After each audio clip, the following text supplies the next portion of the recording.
그래서 전체적으로 이제 학원이 오픈을 한 지는 한 17년 된 것 같아요. 교습소로 시작해서 계속해서 이제 영어 한 과목에 좀 매진을 해왔었고요. 그리고 고등관이 3개라는 말씀을 굳이 드리는 이유는 입시 현장에 있다라는 말씀을 좀 강조드리고 싶은 부분인 거죠. 그래서 중학교까지만 있는 학원이 갖고 있는 여러 가지 한계성이 좀 있습니다. 일단은 뭐 우리가 또 학부모님들 어떻게 그 학창 시절 보내셨는지 모르겠지만 저 때는 영어 학원이 그렇게 없었거든요. 원어민 수업 같은 거 없었고.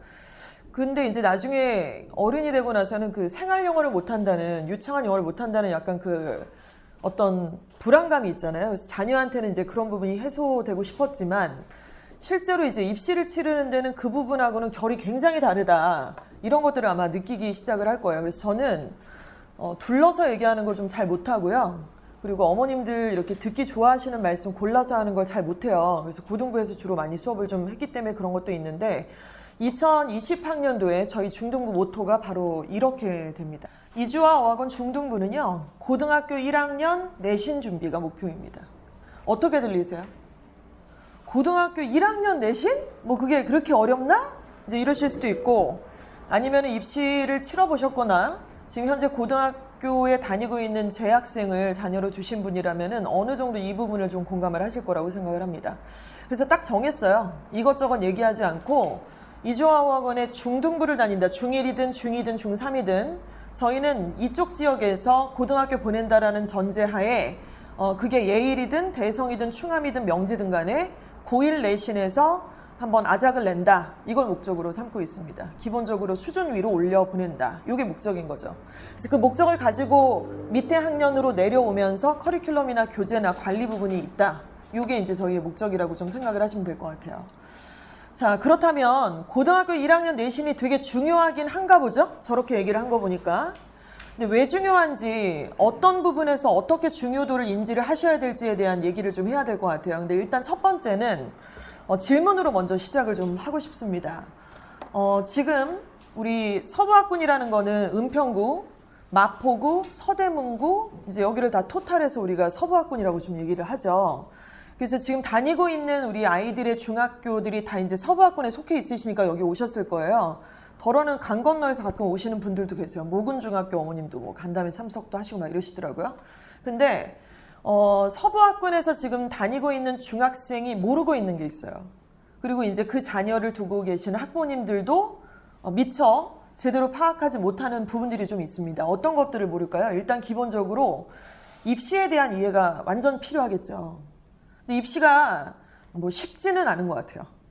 굉장히 복잡하고 자꾸 바뀌고 또 며칠 전에 또 서울대가 이제 정시 발표를 약간 뭐 내신을 집어넣겠다, 비교과 서류를 본다, 학생부를 반영한다, 이제 이런 얘기까지 있어서 유튜브가 지금 난리가 났습니다. 이제 그걸 어떻게 해석할지에 대해서 이렇게 막 시끄러워요. 그리고 이제 우리 애가 아직은 중학생이면 실제로 이제 이 부분을 내가 그렇게 와닿게 느껴지기는 좀 어렵다는 것이죠. 어찌됐건 입시는 중1, 중3에서 전반적으로 좀 이해를 하시고 계셔야 됩니다. 두 번째는요. 중1 과정에서 또 중2 과정에서 기본적으로 학습의 기본기가 있어야 된다라는 거는 다 알고 계실 거예요. 그렇죠? 근데 그 기본기가 과연 뭘까요? 영어에서는. 이 부분도 뒤에서 한번 짚어보도록 하겠습니다. 중학교 1학년 때 어느 정도 이제 그 공부를 할 수 있는 몸 만들기가 되어져야 된다라고 생각합니다. 입시 시작은 뭐 초5다, 초4다 이제 이런 얘기도 있는데요.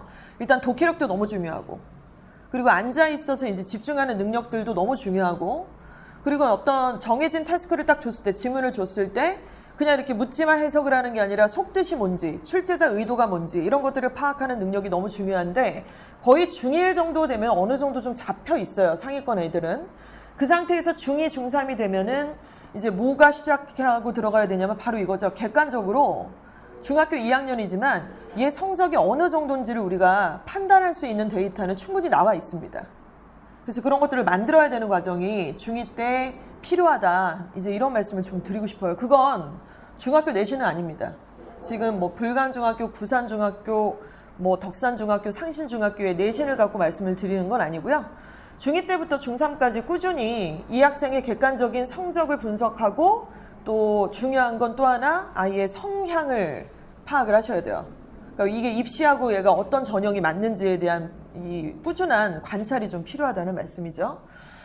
그런 것들이 뭐 한 달 한시에 되는 거 아니고요. 중3 됐다고 갑자기 되는 거 아니기 때문에 한 2년간에 걸쳐서 구체적인 성적에 대한 분석, 그리고 성향에 대해서 얘가 교과 전형이 맞을지 종합 전형이 맞을지, 그래서 특목고를 보내도 될지 일반고를 보내도 될지, 일반고 중에서는 대성 스타일인지 충암 스타일인지, 아니면은 선정 과중을 보내도 될지, 아니면 그냥 이과반을 보내도 될지, 이런 것들은 뭐 갑자기 결정되는 거 아니잖아요. 그거는. 그렇죠? 그래서 중2, 중3에 걸쳐서 계속 꾸준하게 물어보고 질의하고 대답하는 이런 과정들이 좀 있어야 될 거라고 생각을 합니다. 그 상태에서요, 학생과 공감대를 형성하고 이제 지속적으로 대화를 이끌어 나가셔야 되겠죠. 자, 이 내용들이 어찌 보면은 조금 일반적으로 느껴지실 수도 있을 것도 같습니다. 자, 그런데 이거를 잘 모른다는 거죠. 그냥 묻지마 달리기를 좀 하고 있다는. 자, 그렇다면 구체적으로 서부학군에 맞는 입시 전략에 대해서 좀 설명을 드리겠습니다. 혹시 지난주나 지지난주에 걸쳐서 구상캠에서 진행한 간담회에 참석하신 학부모님 계신가요? 예, 오셨었군요, 어머니. 예, 감사합니다. 그때도 제가 굉장히 많이 강조를 드렸던 내용이에요. 지금 작년 2019년 11월 28일에 대입 공정성 강화 방안이라는 제목으로 정부가 발표를 했죠. 근데 그 내용이 어떤 내용인지 되게 꼼꼼하게 다 확인을 하셔야 돼요. 그 부분이 굉장히 중요합니다. 특히 첫째 자녀가 지금 고등학교 다니고 있다 그러면은 뭐 두말할 나위가 없어요. 이거는 거의 뭐 목숨 걸고 다 완전히 돕아서 학부모님께서 누군가한테 설명할 수 있을 정도 수준, 초등학교 다니는 애한테도 쉽게 설명할 수 있을 정도 수준, 시골에 계신 우리 시어머니한테도 아주 쉽게 설명할 수 있을 정도 수준이면은 잘 이해하셨다라고 볼 수가 있을 것 같아요. 그러니까 내용을 이해했다는 거는 아주 쉽게 간단하게 설명할 수 있다는 거겠죠. 자, 작년 11월 28일 날 대입 공정성 강화 방안에 대한 발표가 있었습니다. 그 내용에 대해서는 여러 가지가 있지만 첫 번째, 정시가 40% 확대됐다는 얘기 들으셨죠? 그렇죠? 지금 현재 정시의 비중은 한 30% 정도에서 왔다 갔다 하고 있습니다. 대학마다 좀 다른데요. 일단 정부가 그때 15개 대학을 지정을 했어요. 그러니까 지정을 당한 대학교들은 정시의 비중이 30% 안팎으로 왔다 갔다 했던 그런 대학들을 지정을 했어요. 15개 대학을. 그래서 순차적으로 정시의 비중을 40%로 늘려. 안 그러면 재정 지원 안 할 줄 알아. 돈 안 줘. 이제 이렇게 된 거죠. 그래서 그 소식이 굉장히 그 여파가 커서 이걸로 인해서 지금 대한민국이 굉장히 그때 이후로 들썩거리고 있습니다. 지금 딱 1년이 되는 상황이었죠.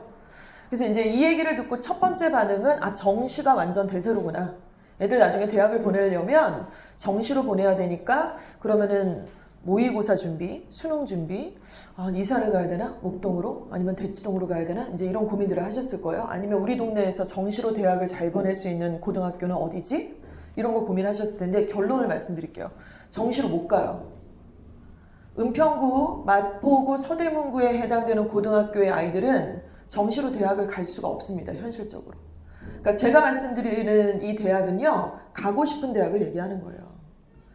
그러니까 우리가 정시로 대학을 간다, 수시로 대학을 간다라고 하는 그 대학은 보내시고 싶은 대학이잖아요.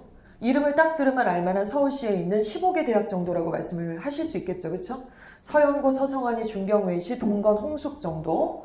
이 대학을 우리가 보내고 싶어가지고 애들 어렸을 때부터 학원 보내고 수학 따로 시키고 논술 시키고 이제 이렇게 하시는 건데, 서부학군에서 지금 알고 계시는 고등학교들의 실적은요, 정시로 나올 수가 없어요. 현장에서. 그 이유를 아주 자세하고 구체적이고 믿을 만한 데이터를 가지고 설명을 드릴 수 있습니다. 그래서 결국에는 단호박처럼 말씀을 드리자면 수시로 보내셔야 돼요. 그래야 그 대학을 갈 수가 있어요. 그리고 정시를 나중에 대비를 하게 되면 수시로 했다가 안 되면 재수를 시켜서 정시를 하시는 거지, 재학생이 정시를 해서 서연고를 간다? 가능성 거의 없습니다. 그러니까 그 부분을 인지를 좀 하셔야 될 것 같아요. 자, 그러면 우리 수시 전형에는 이제 원서를 지금 거의 고3들은 다 썼잖아요. 원서를 거의 다 이제 쓴 상태고 3학년 1학기까지의 내신과 생기부가 들어가요. 고3 때까지. 그래서 고1, 고2, 고등학교 3학년 1학기까지의 내신, 1학기까지의 생기부가 반영이 되는데요. 그러니까 1학기까지 학사과정이 딱 마치고 나서는 원서를 쓰게 됩니다. 6개를 쓰죠, 수시에서. 그때 쓰는 전형이 학생부 종합 전형이 있습니다. 그렇죠? 그리고 학생부 교과 전형이 있어요. 그리고 지금은 논술 전형이라는 게 있는데 특기자 전형도 있는데 이게 우리 중2 되는 학생들이 이제 대입을 치를 때에는 그게 폐지가 돼요. 논술 전형도 폐지가 되고 특기자 전형도 제로가 됩니다. 거의. 그래서 이제 어떻게 되냐면 지금도 마찬가지지만 종합 전형과 교과 전형으로 우리는 대학을 보내야 된다. 이렇게 생각을 하셔야 돼요. 이사 보내실 생각 아니시면. 전학 가실 거 아니면. 자, 그래서 결국 교과 전형하고 종합 전형에서 가장 중요한 건 뭐냐면은 내신이에요, 내신. 고등학교 1학년 내신, 2학년 내신, 3학년 1학기 내신이 되겠죠. 근데 제가 이주와 중등부는 고1 내신을 책임집니다. 이런 말씀으로 첫 페이지를 시작을 했잖아요. 왜 고1 내신이 중요하냐면 이유는 여러 가지가 있죠. 일단 입학하자마자 첫 치르는 고등학교 1학년 내신은 거의 이 학생의 고등학교 과정의 정체성, 자존감을 그대로 반영을 해줘요. 그래서 만약에 중학교 내내 동안 막 A등급 받고 잘못 삑자리 나서 하나 정도가 B가 나왔어요. 그러면은 뭐 거의 뭐 내신에서 인싸 분위기셨을 거예요. 상신에서 불강에서 부산에서 뭐 덕산에서 이렇게 인싸인데 알고 봤더니 예일여고가 갖고 막 4등급 나와. 이런 경우가 있어요. 되게 많아요. 3등급 나오고 이럴 줄 몰랐다 그러고. 그래서 만약에 그 친구가 3, 4등급을 찍는 상황에서 주요 과목을 시작을 했다 그러면은 수시로 고3 때까지 이어지기가 상당히 어렵습니다. 그 자존감 회복하는 데 문제가 있고요. 그리고 보통 그렇게 시작했다는 거는 몰랐다는 얘기 아니에요. 자기가 고1 내신을 3, 4로 시작할지를 몰랐던 거예요. 그러니까 거기까지 갔겠죠. 이런 부분들. 그리고 또 하나는 고2가 되면서 이제 선택 과목들이 생기기 시작을 했어요. 이제 올 고3이 첫 번째 해입니다. 그리고 지금 현재 고2, 고1, 그리고 우리 친구들이 고등학교 올라가게 되면 선택 과목이라는 걸 시작을 해요. 고2 때부터. 선택 과목은 뭐 진로 선택, 일반 선택들이 주로 있는데요. 심화 선택. 이런 과목들은 내신이 상대평가가 아니라 거의 절대평가예요. 그래서 A, B, C 아니면 A, B, C, D, E 이런 식으로 절대평가가 되기 때문에 실제로 그 부분을 대학에서 반영할지 여부는 좀 불투명한 상태가 있습니다. 대학에서 안 쓰겠다 이런 학교들도 지금 나오고 있는 상태고요. 그런데 우리 애들이 고1 딱 올라가면은 절대평가인 과목은 없어요. 국어, 영어, 수학 다 상대평가고 통합사회, 통합과학도 다 상대평가고 모든 전 과목이 다 상대평가라고 생각을 하시면 됩니다. 그러니까 거의 본선 진출한 거죠. 고1 때 무슨 예선 치르고 이게 아니라 그냥 얘가 보는 족족 그 모든 내신들이 그대로 기재가 되고 생기부에 기재가 되고 그것은 이 친구가 나중에 고3 1학기 때 원서를 쓰기 시작할 때의 기록으로 남는 거잖아요. 완전히 딱 박혀가지고. 그러니까 그 부분에 거의 목숨을 걸어야 된다는 말씀을 드리는 거예요. 그래서 대한민국의 현재 입시는 고등학교 1학년 내신이 거의 다 차지를 하고 있다 그래도 어느 정도 과장이 아니다. 이런 말씀을 좀 드릴 수밖에 없습니다. 자, 그래서 결국에는 교과로 쓰든 종합으로 쓰든 일단 내신 성적이 공통적으로 공통 분모라 이거예요. 그래서 내신이 너무 중요하고 그리고 또 중요한 건 내신만 가지고 뽑는 대학이 거의 없어요. 예를 들어서 하나고의 3등급하고 뭐 잘해봤자 예일여고의 3등급이 어떻게 똑같았어요. 그쵸? 그리고 뭐 하나고에서 5등급짜리가 예일여고 가면 1등급도 할 수 있는 거고 그렇지 않습니까? 그래서 대학이 그걸 모를 리가 없잖아요. 당연히. 그러니까 그 학교 고등학교의 내신만 보고 뽑는 대학은 거의 없다고 보시면 되고요. 이제 내신을 보고 수능 성적에서 다 말고 네가 최저를 맞출 수 있는 과목에 2과목이나 3과목에 우리 학교에서 정한 기준 점수를 가져와.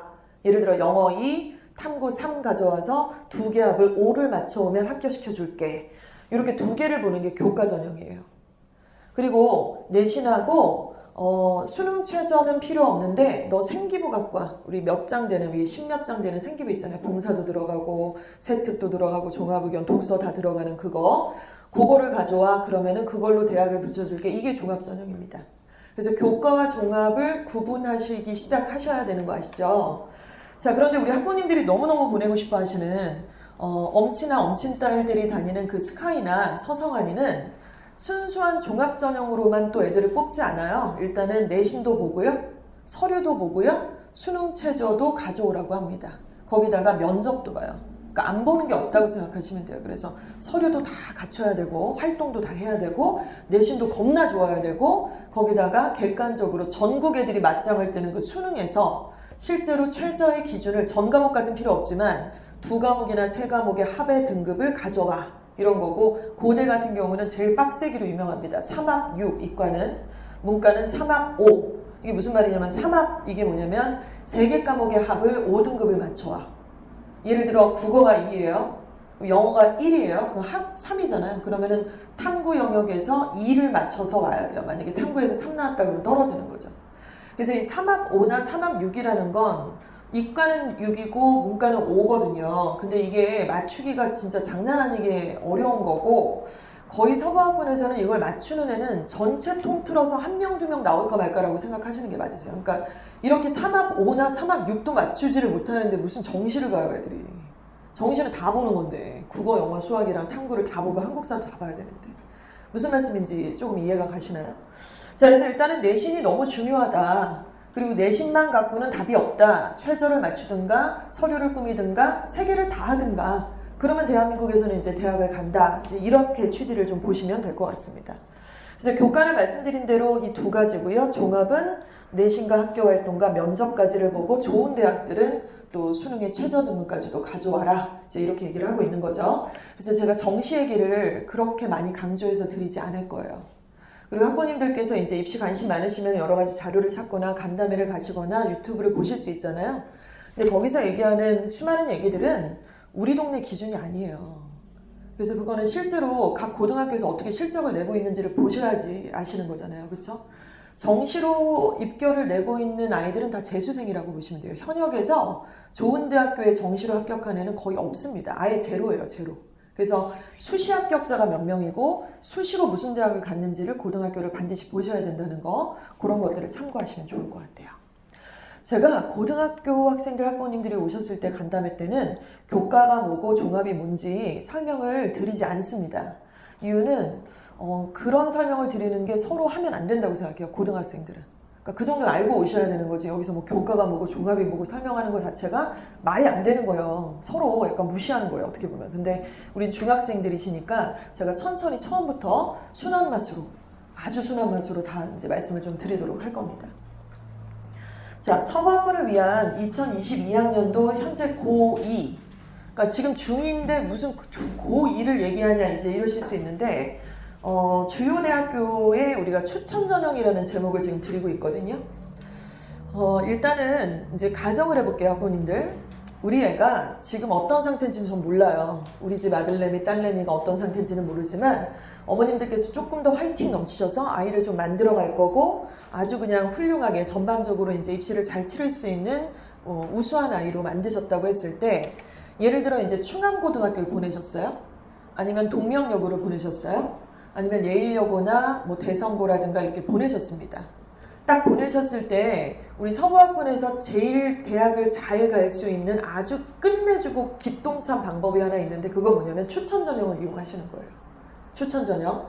그런데 이놈의 추천 전형이 현재 고등학교 2학년인 아이들부터 그러니까 작년 11월 28일 교육 공정성 강화 방안이 발표가 났잖아요. 그게 엄청난 쓰나미 효과가 있어요, 지금. 그래서 이거를 지금 문재인 정권이 이제 끝나고 나서도 계속 유효하게끔 법으로 다 정해버렸어요. 못 바꾸게. 추천 전형은 그래서 아마 우리 학부모님들의 자녀들, 중2 아이들이 대입을 치를 때까지도 거의 유효한 상황으로 이어질 가능성이 매우 높은데 그때 이 추천 전형의 정원을 대거 늘려버린 거예요. 자, 정시를 늘렸다는 얘기만 많이 들으셨잖아요. 40%로. 근데 그거 우리 동네 얘기 아니라 대치동하고 목동 얘기하는 거예요. 자사고 애들 얘기하는 거예요. 우리 동네는 해당 사항이 없어요. 그런데 논술 전형이 폐지가 됐다는 얘기 들으셨죠? 특기자 전형이 폐지가 됐습니다. 논술 전형이 폐지가 되고 특기자 전형이 폐지가 돼서 그 전형이 마이너스가 나서 그 전형이 어디로 튀어갔냐면 바로 교과 전형으로 튀어갔는데 그게 추천 전형이에요. 그래서 이게 전국의 주요 대학입니다. 주요 대학. 그러니까 보내고 싶지 않은 대학들이 아니라 주요 대학에서 지금 10,000여 명이 넘는 16,000명 정도가량에 해당되는 학생들이 저 추천 전형으로 대학을 갈 수 있는 문이 활짝 열리게 됐어요. 그래서 우리는 지금 제가 아까 언급을 드렸던 예일, 대성, 명지, 충암 뭐 어디를 보내시든 간에 그 고등학교에 딱 보내셨어요. 그래서 내신이 뒷페이지도 나오지만은 2.4등급 안에 들어간다. 고3 토탈에서 그러면 추천서를 받으실 수 있는 자격이 되세요. 그래서 저 전형으로 보내면 뭐가 좋으냐면 일단 경쟁률이 훅 떨어져요.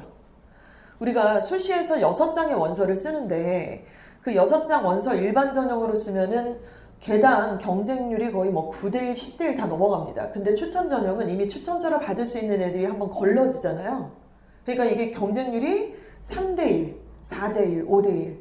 예를 들어 서울대 지역균 등이라고 아마 들어보셨을 겁니다. 지균, 뭐 보통 이러는데요.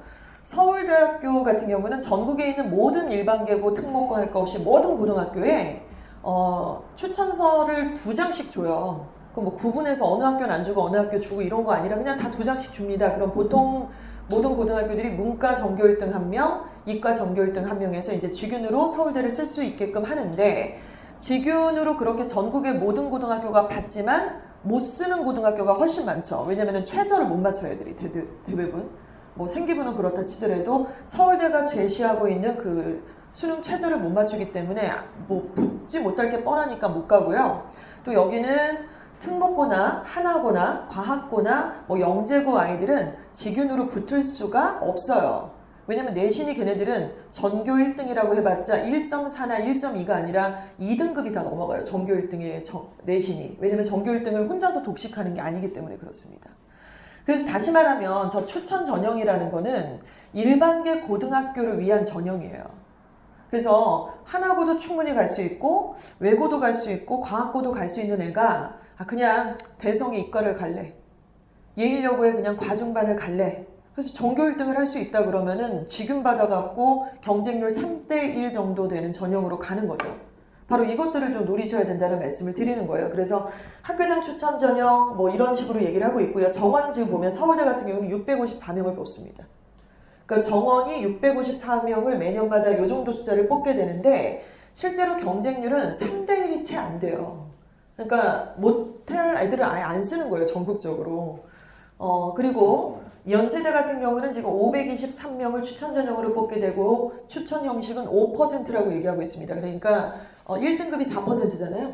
내신 산출 방식이 상대평가로 하면. 근데 상위 5% 안에 들면 연세대학교에 추천 전형으로 지원이 가능하다. 내신을 산출을 했을 때요. 그리고 연대 같은 경우 특이하죠. 수능 최저를 보지 않겠다라고 얘기합니다. 항상 연대는 고대를 의식하죠.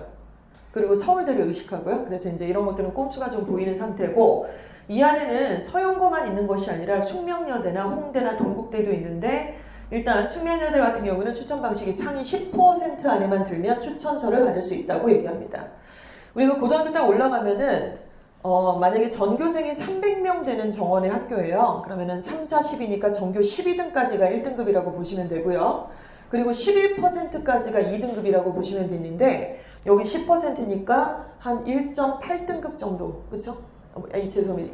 그쵸? 1.8등급 정도, 2등급까지는 아니고 이제 1등급에서 2등급 사이 되는 애들은 이 숙대를 추천서를 받을 수 있다는 말씀을 드리는 거죠. 243명을 뽑습니다. 그리고 수능 최저는 있어요. 그래서 지금 보시는 주요 대학들에는 5,916명이나 되는, 그리고 주요 대학이 여기 있는 이제 15개 대학 이상으로 넘어가게 됐을 때, 더 넘어가게 되면은 만여 명이 넘는, 뭐 인하대, 아주대까지 합치면은 이런 식의 엄청난 파워풀한 이 정원을 추천 전형으로 지금 뽑고 있다는 얘기입니다. 그래서 이것들을 좀 생각을 하셔야 돼요. 지금 제일 잘 보낼 수 있는 방법이 이거고, 저는 지금 첫째는 입시를 치렀고요. 둘째는 중3에서 이제 고1 올라가거든요. 그래서 고등학교를 이제 원서를 아직은 안 썼잖아요. 좀 있으면 쓸 건데, 당연히 이 전형을 생각을 해요. 그래서 이것도 모르고 막, 고등학교가 어디가 좋대? 어디가 대학을 많이 보냈대? 그 남 얘기일 수 있다는 거예요. 지금 내 새끼가 대학을 잘 갈 수 있는 방식에 있어서 중1, 중2, 중3 때 좀 파악을 하시고, 그러면은 추천 전형으로 갈 때 어디가 얘한테 유리할까? 얘가 예일 가서 1등급은 못할 것 같은데? 동명 가서는 몇 등급까지 할 수 있을까? 명지를 가면 어디 등급까지 갈 수 있을까? 이런 게 계산이 다 나오게 돼 있어요. 중2, 중3 때까지 파악을 하시면. 그래서 고등학교를 선택하신다는 말씀을 드리는 겁니다. 자, 일단은 경쟁률이 낮죠. 그리고 이제 이거 6장의 원서를 쓸 때 내가 추천서를 우리 고등학교에서 2장이나 3장을 받는다 그러면은 경쟁률이 낮은 이 전형으로 2장이나 3장을 씁니다. 그럼 나머지 일반 전형에서 2, 3장을 또 쓴다는 말씀을 드리는 거예요. 그럼 여러 장을 쓰니까 6개를 다 붙을 필요는 없어요. 그쵸? 다 붙어도 다 가지도 못하고. 당연히 대부분은 학생이 여기도 붙고 저기도 붙고 막 이러잖아요. 그래서 이제 각 고등학교에서 실적을 낼 때 서울대 붙은 애가 연대도 붙은 거고 고대도 붙은 건데 막 인원수는 막 다 잡는 거예요. 복수 인원을 잡아가지고. 그래서 어찌됐건 중복 합격을 하게 돼 있습니다. 그리고 추가 합격, 처음엔 떨어졌어도 뭐 4개를 붙은 애들이 결국에 하나만 갈 거니까 추합이 계속해서 발생을 하는 거죠. 그럼 2바퀴 이상 돌아요. 그래서 이제 우리 아이가 마지막에 6장의 카드 중에서 추가 합격으로 한 장을 딱 붙었다 그럼 대박 난 거죠. 그냥 1등으로 뭐하러 붙어요? 쓸데없이 추가 합격으로 마지막에 하나만 붙으면 진짜 잘 쓴 거죠. 신의 한 수를 둔 거예요 이게. 자, 조건은 일단 아까 말씀드린 내신 등급이 너무너무 중요해요. 그래서 고1 내신을 지금부터 조금 관심 있게 많이 보셔야 되고 이걸 위해서 실질적 공부를 좀 시키셔야 된다는 말씀을 드리는 겁니다. 그리고 수능의 최저 등급도 너무 중요하죠. 근데 수능의 최저 등급하고 고1 내신에 대해서 온도차를 어떻게 느끼시는지 모르겠어요. 근데 저는 지금 현장에서 지금 시험 기간이기도 해서 수업도 진행을 하고 있는데요. 실제로 각 고등학교에서 진행하는 내신 시험과 수능의 모의고사의 시험은 같은 시험이 아닌 학교들이 되게 많아요. 수준차도 너무 많이 나고요. 그리고 내신을 잘 본다고 해서 꼭 모의고사나 수능을 잘 본다라고 그렇게 얘기할 수 없어요. 그리고 또 하나 완전 다 알려진 비밀도 아닌 그런 진실이 있는데 각 고등학교에서 수능 최저를 맞춰주실 거라고 생각하시더라고요.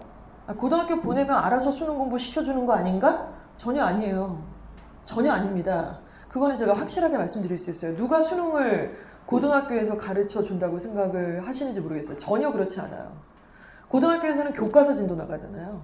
물론 모의고사나 수능이라는 이 시험이 하늘에서 뚝 떨어진 시험이 아니고 교과과정을 기반으로 해서 범위도 잡히고 합니다만은 실제로 이 서부학군에서 진행하고 있는 각 고등학교의 내신 방식은 수능하고는 완전히 딴 길로 가는 학교들이 너무너무 많아요. 지금도. 그러니까 근데 그 부분에 대해서 내신이 잘 나오니까 최저도 맞출 수 있을 거야. 이건 굉장히 아니라는 생각이세요, 사실은. 그래서 이 부분까지는 약간 2가지 코드로 같이 진행을 좀 해주셔야 된다는 말씀을 드리는 거죠. 자, 머리 아프시죠? 네. 고등학교 가서 내신 2.4등급 받으셔야 돼요. 고1 때부터 이렇게 만드셔야 돼요. 근데 고등학교 가서 내신 2.4등급이 어느 정도인지 감이 잘 안 오시죠? 그러니까 반에서 어느 고등학교를 가든 한 2등을 해야 된다고 생각하시면 돼요. 반에서 2등. 안전빵으로 반에서 3등, 2등 요 정도가 2.4등급이라고 생각을 하시면 됩니다. 근데 한번 집에 있는 걔를 한번 떠올려 보세요. 얼굴. 이제 막 시작됐죠. 안 하던 짓 하고 막 문 쾅쾅 닫고 막 얘기 안 하고 전화기 붙잡고 있고 그러니까 그런 시기가 당연히 오잖아요. 근데 그 아이가 조금 크겠죠. 조금 커서 이제 고등학교를 입학을 할 건데 다들 아시겠지만 애들을 중학교 입학시켜 놓고 고등학교 또 입학시켜 놓으면 시간이 장난 아니게 빨리 가고 어느덧 우리는 50을 바라보고 막 이제 나이가 막 이런 상황이 됐어요. 근데 그 아이가 어느 고등학교 여기 이제 우리 이사 안 가고 여기 살 거면 이쪽 고등학교 보내실 건데 거기 가서 반에서 한 2, 3등 할 것 같으세요? 잘 모르시겠어요? 아닐 것 같으세요? 저는 아닐 것 같았어요. 제가 제 애들을 아는데 아닐 것 같더라고요. 그리고 중학교 때도 반에서 2, 3등은 못하고 있어요, 지금. 근데 반에서 2, 3등 하고 있는 애가 더 심각해. 고등학교 때 할 거라고 약간 이렇게 생각을 하시니까. 차라리 중학교 때 못하고 있으면 엄마가 고민이라도 좀 이렇게 심하게 할 텐데 굉장히 안정을 주는 그 아이들이 전 더 위험하다고 생각을 합니다. 근데 고등학교에서 내신이 2.4등급이라는 거는 각 반에서 한 2등 한다라고 생각을 하셔야 돼요. 그래야지 15개 대학 정도를 우리가 생각하고 얘기할 만한 가치가 있다. 이렇게 좀 생각을 하셔야 되겠죠. 내신이 2.4등급 안에 든다는 건 각 반에서 한 2등을 한다, 3등을 한다 이제 이 정도 수준이고요. 근데 우리가 뭐 잘 모르시는 이제 학원이 그 집 아들이 이번에 뭐 연대를 갔대. 남편 회사 그 상사 그 집 아들 걔가 벌써 대입 치렀대잖아. 걔 이번에 갔대. 어디? 고대 갔대. 막 집은 막 대치동이고 막 어디고 막 이래. 막 또 특목고 갔대. 이러면 이제 미쳐버리잖아요, 우리가. 근데 걔네들이 만약에 수시로 갔다 그러면 내신이 엄청나게 좋았겠죠? 그렇죠? 특목고가 아니라 일반고였다면 내신이 엄청 좋았을 텐데 보통 우리가 서영고를 보낸다는 거는 내신이 우리 서부학군에서는 1.0에서 1.4등급이라는 얘기입니다. 근데 우리 학부모님이 그 1등급, 2등급, 3등급 이것도 어려워 죽겠는데 1.4등급은 또 뭐예요? 그러니까 등급이 0.1짜리 혹은 0. 소수점 둘째짜리까지 이제 보셔야 돼요, 사실은. 같은 1등급도 똑같이 1등급이 아닙니다. 아까 말씀드렸던 서울대 직윤의 합격선을 보면은요, 1.4가 기준이에요. 1.9다, 1.8이다, 직윤 못 붙습니다.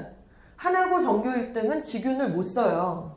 과학고 전교 1등도 직윤을 못 써요. 쟤네들하고 기준이 안 돼요. 2등급짜리가 무슨 직윤을 써요. 전교 1등이라고 그러죠. 내신이 2등급인데. 충암고에서 1.0에서 1.4 때렸다. 걔가 서영고 가는 거예요. 예일도 마찬가지, 뭐 동명도 마찬가지인데 동명은 못 갑니다. 1.4 돼도 여기를 보낼 수 있는 노하우가 없어서 그래요. 아무튼 요 정도 돼야 되는 거고 안정권으로는 서성하니 요 정도 이제 보내시는 거죠. 그러니까 1.0에서 1.4는 뭐냐면 그냥 전교에서 1등이나 2등이에요. 흠결이 없는 거죠. 그러니까 이건 뭐냐면 1학년 딱 올라가자마자 올 1이 나와줘야 돼요. 그 저희 학원에 몇 명이 있어요. 괴물 같죠. 근데 이제 그중 한 친구가 지금 숭실고등학교 이제 2학년 지금 이제 전교 1등인데 조금 이제 전략적으로 숭실고를 보내셨어요. 그 학생 같은 경우는. 근데 1학년 때 이 친구가 숭실고 1학년 다니고 있을 때 전교에서 영어 100점자가 20명이 넘게 나온 거예요. 그러니까 미쳤죠.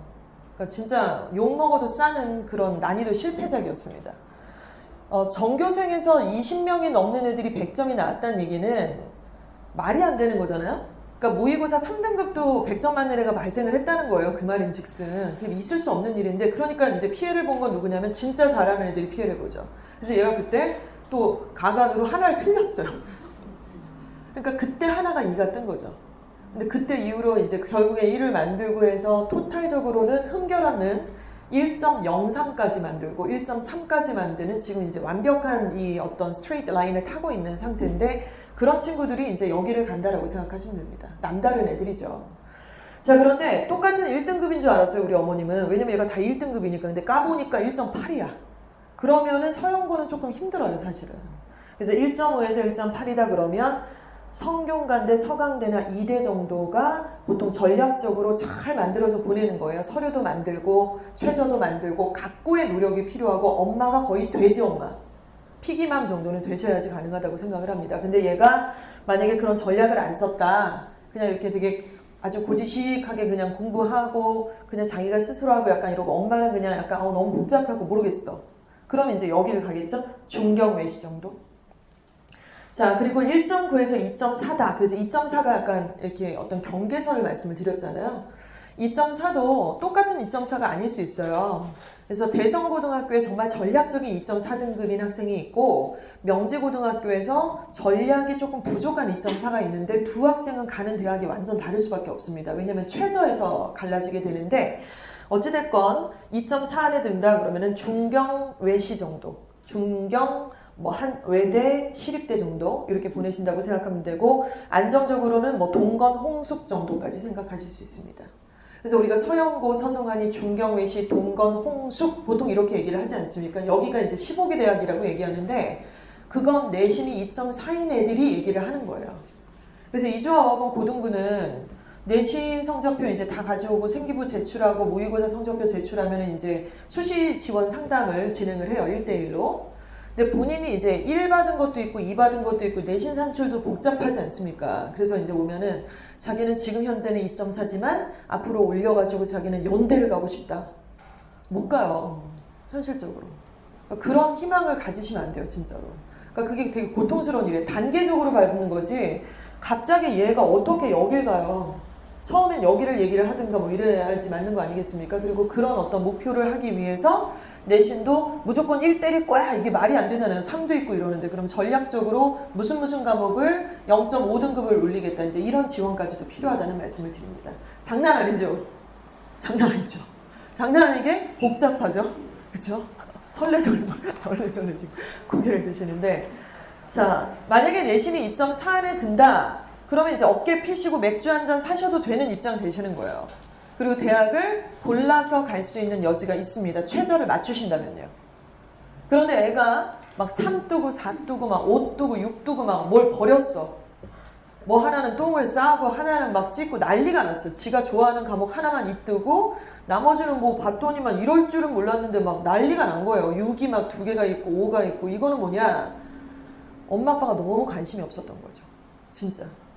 그러면서 이제 다 내신 점수 나오고 있는데 저한테 막 물어보는 선생님 은미체 기가도 공부해야 되는 거 아니에요? 막 이러고 앉아서 미쳐버려요. 제2외국어도 다 열심히 해야 되는 거 아니에요? 막 이러고 무슨 과 갈 건데? 저요? 저 이과죠. 진짜 미쳐버릴 것 같아요 진짜. 그래서 이런 경우는 전략이 안 나오니까 그다음부터도 이제 길을 잃고 헤매는 거예요. 그래서 얼마든지 2.4를 나중에 3학년 1학기까지 만들 수 있는 전략들이 좀 나올 수는 있거든요. 그래서 이렇게 2.4라는 등급, 반에서 2등에서 3등 이 정도 등급에 딱 꽂히시는 게 가장 필요하다. 이런 말씀을 좀 공감대를 드리고 싶습니다. 자, 여기까지 이해되셨죠? 자, 그렇다면 지금은 고등학교 올려보낸 것도 아니고 갑자기 타임캡슐을 타고서 뭐 미래로 보낼 수도 없고 어떻게 2.4라고 하는 등급 안에 들어갈 수 있는지를 추산을 좀 하셔야 되잖아요. 근데 지금 이제 아무런 데이터가 없으시죠? 중1 띵간띵간 놀고 지금 코로나 때문에 학력 격차 막 벌어지고 앉아고 계속 핸드폰하고 앉아고 게임하고 있고 뭐 시험이라는 건 본 적이 없잖아요 지금. 그러니까 오히려 좀 속은 편해요. 약간 현실을 안 봐서 약간 속은 좀 편한 게 있어. 아 그래 그게 전부는 또 아니지 막 이러면서. 자 아무튼 지금 우리 중학교는요 이제 2학년 되시면 이제 내신을 좀 보지 않습니까? 내신을 또 다 보지도 않고. 그래서 실제로 중학교 1학년이 자유학기제가 되는 그 시기부터 지금 이후부터는 정말 학력이 많이 떨어지고 있어요. 사실은. 정말 학력이 떨어지고 있고 올해 저는 현장에서 너무 느끼는 게 코로나 때문에 학력의 격차가 진짜 많이 벌어지고 있어요.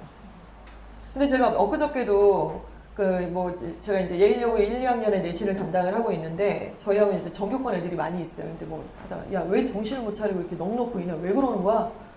근데 전교권 애예요. 예일 2학년에. 저 지금 탈모 왔어요, 쌤.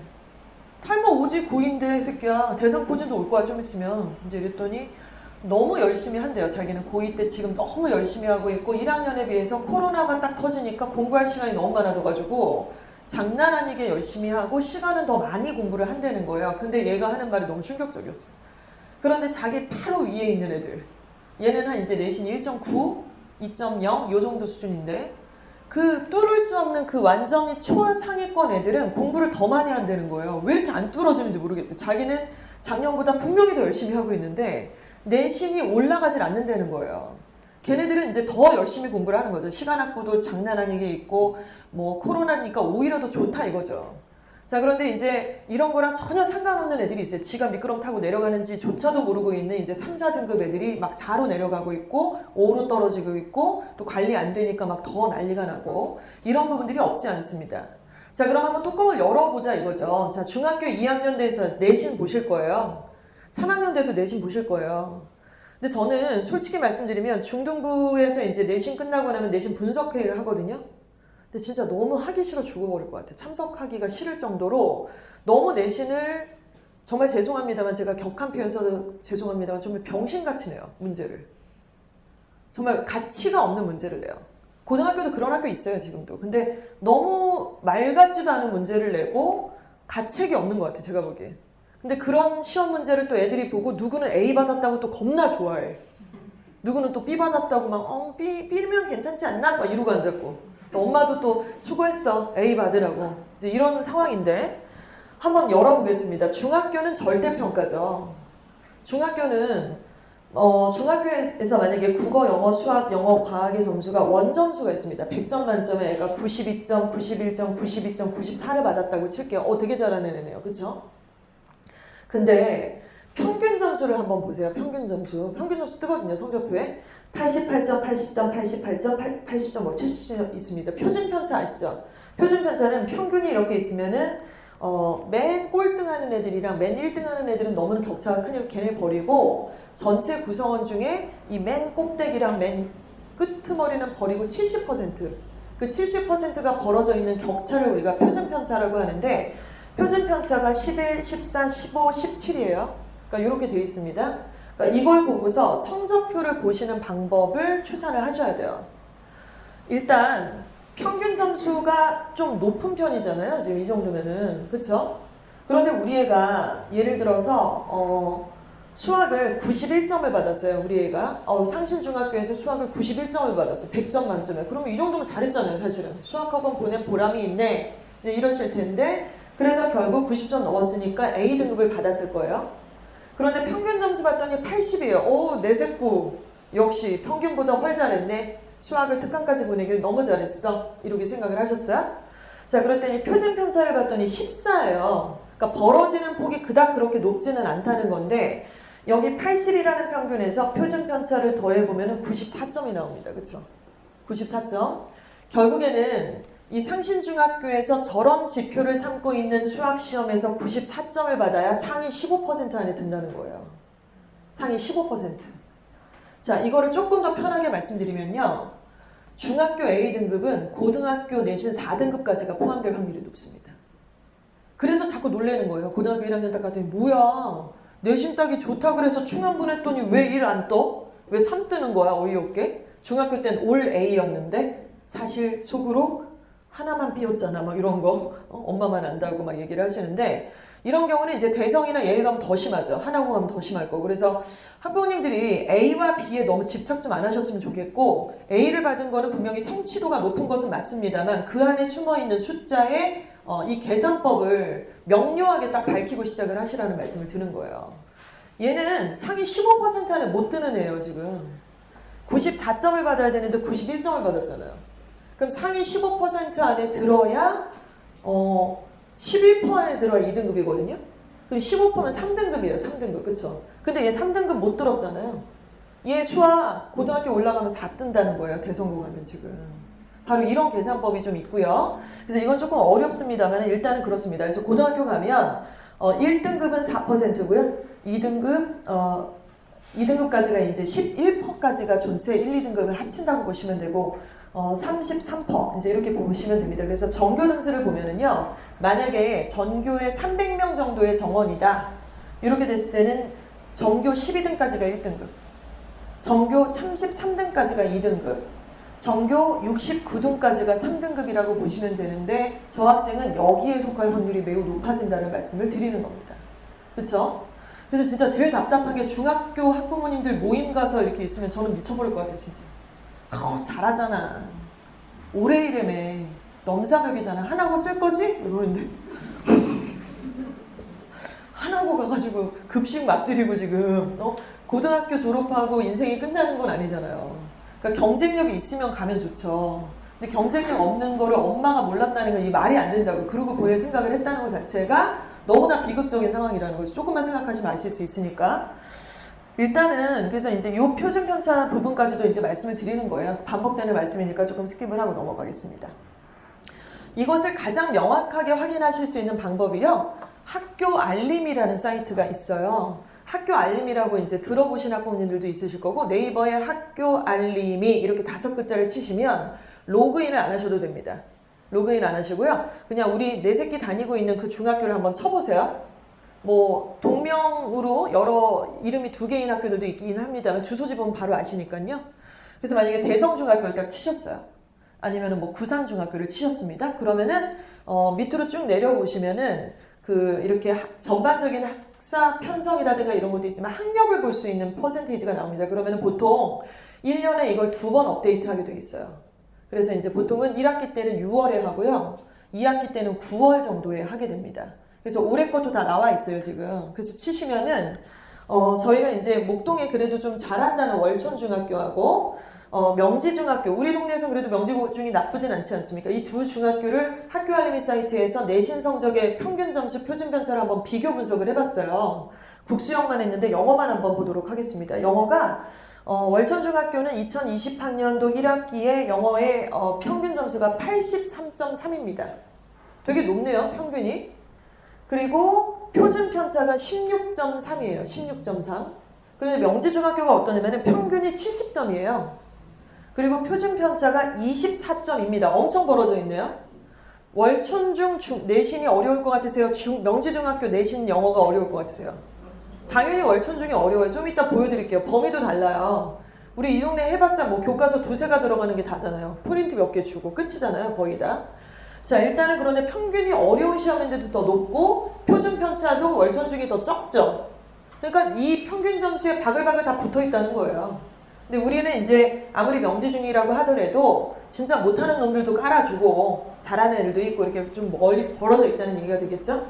자, 그리고 A등급을 봤더니 전체적으로 49.6%가 월촌중에는 다 쏠려 있습니다. 이건 절대평가기 때문에 애들을 잘 줄 세워놓고 4%까지만 끊어 이게 아니잖아요. 90점 넘으면 다 A 줄게 이거니까 완전 몰빵. A에 다 몰려버렸어요. 49.6%로. 그리고 마지막에 A, B, C, D, E를 갔더니 2등급 받는 애는 전체 중에 11%밖에 안 되는 거죠. 그러니까 전반적인 학업 분위기가 예측이 되시죠? 자, 그런데 명지로 갔더니 A등급 받는 애들은 31%고요. 더 골 때리는 건 2등급 받는 애도 비슷하게 33.2% 된다는 얘기입니다. 이게 어떤 분위기인지 아시겠죠? 현장의 분위기를 한번 상상을 해보세요. 어떤 분위기인지. 명지중학교에는 잘하는 애들만큼의 포지션이 못하는 애들이 더 깔아주는구나. 중간 애들이 이렇게 있고 그래서 얘가 잘한다라고 얘기한다는 거 참 문제가 있구나. 이제 이렇게 생각을 하실 수가 있겠죠. 이 부분을 좀 보시면 되겠는데 그러면 한번 쳐보세요. 쳐보시면 그리고 잘한다는 그 중학교 있잖아요. 대치동 중학교, 뭐 전국에 있는 모든 중학교 다 보실 수 있다니까요. 그러면 비교 분석을 해서 우리 중학교가 분위기가 이렇군. 이거를 확실하게 보실 수가 있습니다. 2학기 거 벌써 올라가 있는 상태예요. 자, 그러면 고등학교는 어떨 것 같으세요? 고등학교? 이거 글씨가 조금 작으셔서 안 보이실 텐데 고등학교는 뭐 별반 다르지 않습니다. 고등학교 별반 다르지 않고요. 제가 이거 대성고등학교하고 충암고등학교를 비교했어요. 이거는 이제 어차피 고등학교는 다른 데랑 보내진 않으실 거니까 일단은 기본적으로 그 수학 점수를 한번 비교를 해보도록 하겠습니다. 수학 점수가 지금 평균 점수가 77.5인 학교는 당연히 충암고예요. 이게 대성인가? 예. 그리고 얘가 대성이네요. 수학 점수가 지금 77.5점이 나왔는데 이게 2020학년도, 2019학년도 1학기 내용입니다. 이게 업데이트가 지금 안 돼 있어요. 저희 그 학교 알림이 사이트에서는. 그리고 충암고 같은 경우는 수학이 평균이 49.7점. 상식적으로 대성고 수학과 충암고 수학은 결이 달라도 너무 다르겠죠? 근데 자기 혼자 착각하고 있을 거예요. 자기가 굉장히 잘한다라고 지금.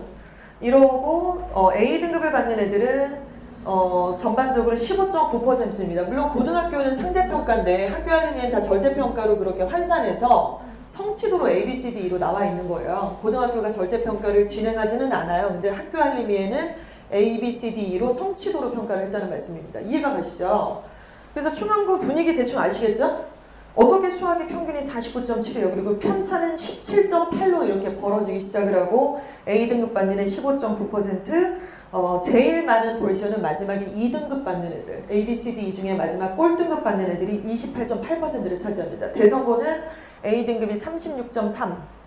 그러니까 A등급이 36.3이라는 건 여기 상대평가로 얘기하면 1등급과 2등급과 3등급의 일부들이 여기 들어가 있다는 얘기예요. 그쵸? 그리고 마지막 꼴등급 받는 애가 1%밖에 안 된다는 거죠. 그리고 표준 편차는 얘는 한 자릿수예요. 7.7. 어떤 내용인지 아시겠죠?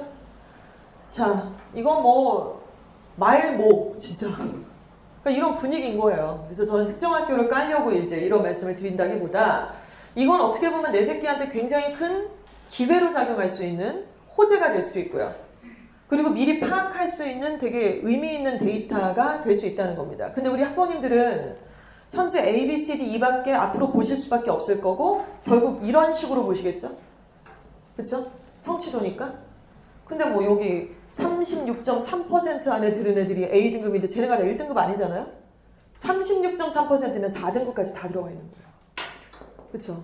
그래서 대성고등학교에서 수학 4등급인데 성취도에서는 A라고 표기가 되어 있는 거죠. 근데 아무 의미도 없죠. A등급이라고 표기가 되어 있는 건 써먹지 못하니까.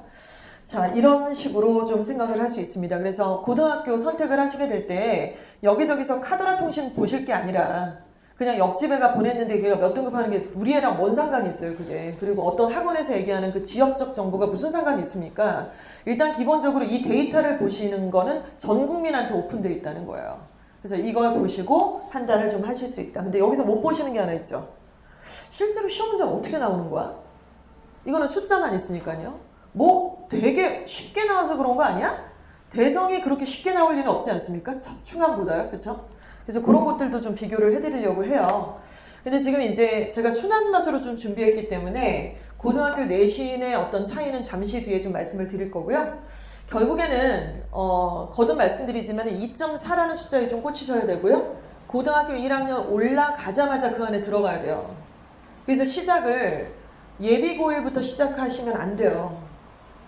지금 저희가 이제 구상 캠퍼스, 명지 캠퍼스 전체에서 어제부터 오늘에 이르기까지 이제 예비고1반이 개강을 하는 주였습니다. 엄청 바쁘고 이제 정신없는 한 주였는데 예비고일은 뭘 되게 많이 시작하는 상황이 아니세요. 죄송하지만. 어느 정도 만들어져 있고요. 그 안에서 레벨이 PH 3반, 제일 높은 반, 2반, 1반 이렇게 되어 있는데 PH 1반인 애가 15개 대학을 갈 수는 없습니다. 죄송합니다만. 거의 불가능에 가까워요. 저희 학원에서 PH 1반이라는 거는 단어도 안 돼 있고요. 문법도 안 돼 있고 심지어 모의고사 딱 보면은 듣기에서도 두세 개 틀리는 애들이에요. 그래서 2, 3는 듣기가 안 들어가지만 1은 듣기부터 수업을 해줘야 되는 거고 단어 외우는 법을 알려줘야 되고 단어를 막 줄여줘야 되고 달래야 되고 연병하고 있는 거죠. 진짜로 어떻게 보면. 근데 그런 친구들이 예비고일 과정을 거쳤는데 2주화해서 했으니까 뭐 갑자기 15개를 간다? 말도 안 되는 얘기 아닙니까? 말도 안 되는 얘기입니다. 그거는 정말 양심도 없는 얘기죠. 그럼 여태까지 열심히 했던 애들은 다 뭐가 되겠어요? 최소 PH 2반 2주화 기준에서는 그 정도 되면 승산은 있다고 봐요. 그래서 일단 기준은 중3이 돼서 시작하는 게 아니고요. 솔직히 말씀드리면 이 학습의 기본기를 다 잡은 상태에서 중1, 중2부터 얘가 어느 정도 점수권이 나오는지 충분히 볼 수 있어요. 그래서 저는 사실 초중고가 같이 함께 있을 때, 한 뭐 8년 전 이럴 때는 제가 그때는 막 수업도 예비 중1도 하고 막 그랬었거든요. 예비 중1에서 이제 제일 높은 반 애들, 그런 애들 막 중1이랑 중2랑 막 섞어서 수업했단 말이에요. 그러면은 너네 초등이라고 생각하지 마! 니네는 중학생이야! 막 이래가지고 수능 모의고사를 막 풀게 했어요. 초6한테. 고1 3월 거. 그리고 매해 했어요, 그거를. 근데 되게 재밌는 건 걔네가 그걸 다 풀어내고 1등급이 나와요. 한 2명 정도 무조건 1등급 나오고 나머지 애들은 뭐 80점도 나오고 뭐 이렇게 그때 상대평가였을 텐데 그래서 그걸 기준으로 잡아서 걔네들을 올리고 이제 이런 작업들을 한 거죠. 지금도 이주화 5학원의 중등부는 그 작업을 하고 있습니다. 중3이 되면 정색하고 모든 교재는 다 수능으로 꽂혀요. 그리고 중2가 됐을 때의 과정은 잠시 뒤에 좀 더 자세하게 말씀을 드리긴 할 거고요. 자, 일단 중학교 영어학습의 가장 기본적인 건 뭘 거라고 생각하십니까? 무조건 단어예요. 무조건 단어죠. 그리고 어법이죠. 문법. 그러니까 어법이라는 표현보다는 문법이라는 말씀을 좀 드리겠습니다. 그래서 단어와 문법이 돼야지 점수가 나와요. 이거는 뭐 다들 공감하시는 거고 다 알고 계시는 거잖아요. 단어를 모르는데 독해를 어떻게 해요? 문법을 모르는데 독해를 어떻게 해요? 외국에서 살다 오면 시험 잘 볼 것 같으세요? 죄송합니다만 어제 상담을 했던 친구가 중학교 2학년 때 미국에 갔어요. 혼자. 그래서 이모 집에 있다가 이번에 코로나 터져서 고1 올라왔는데 1학기 마치고 2학기부터 예일여고에 입학을 했어요. 내신 4 나왔어요. 4. 감을 못 잡아요. 문법 용어를 몰라서 설명하는 내용을 이해를 못한대요. 관계대명사가 뭐냐요. 그러니까 미국에서 계속 살았으면 모르겠지만 그리고 오해를 하시는데 토플이나 토익 점수도 문법과 구문이 안 잡혀있으면 점수는 죽어도 나오지 않습니다. 그냥 허세뽕만 잔뜩 들어있는 거예요. 점수를 낸다는 건 단어 미친듯이 빡세게 외우는 거고요. 3,000단어, 5,000단어, 7,000단어까지 계속해서 반복적으로 외워야 되는 거고 그걸 살아있는 문장 안에 집어넣어서 우리말로도 설명할 수 있을 정도로 완전히 헤집어 놔야지 점수가 나는 거지 무슨 뭐 독해를 하고 회화를 하고 듣기를 한다고 해서 점수가 나온다? 이거 말도 안 되는 얘기입니다. 그래서 저희는 그런 허세는 없어요. 저 그런 얘기 하는 거 별로 안 좋아하고 일단 기본적으로 빡세게 공부시키는 학원 맞아요. 그리고 입시가 바뀌어서 예전에는 고1 올라가서 시작해서도 승산이 좀 나는 부분들이 있었습니다만 이건 계속 내려오고 있어요. 일단 고1 때부터 본선 진출이 시작되고 있기 때문이죠. 내신은 기록에 남으니까요. 그래서 이런 부분들이 가장 기본이다라는 말씀을 좀 드리고 싶습니다. 어휘는 중학교 마칠 때까지 기본적으로 5,000단어 이상은 마스터를 시키셔야 돼요. 그래서 그 순차적으로 반복이 필요한 거고요. 자, 문법 마찬가지입니다. 문법이 돼야지 정확하게 들을 수 있고 정확하게 읽게 하고 독해 지문에서 의도대로 해석을 할 수가 있겠죠. 자, 이런 것들은 뭐 다 아시는 거라고 생각을 하면 될 거고요. 그래서 저희가 중1 과정에서는 그렇게 어휘와 문법을 만드는 작업들을 합니다.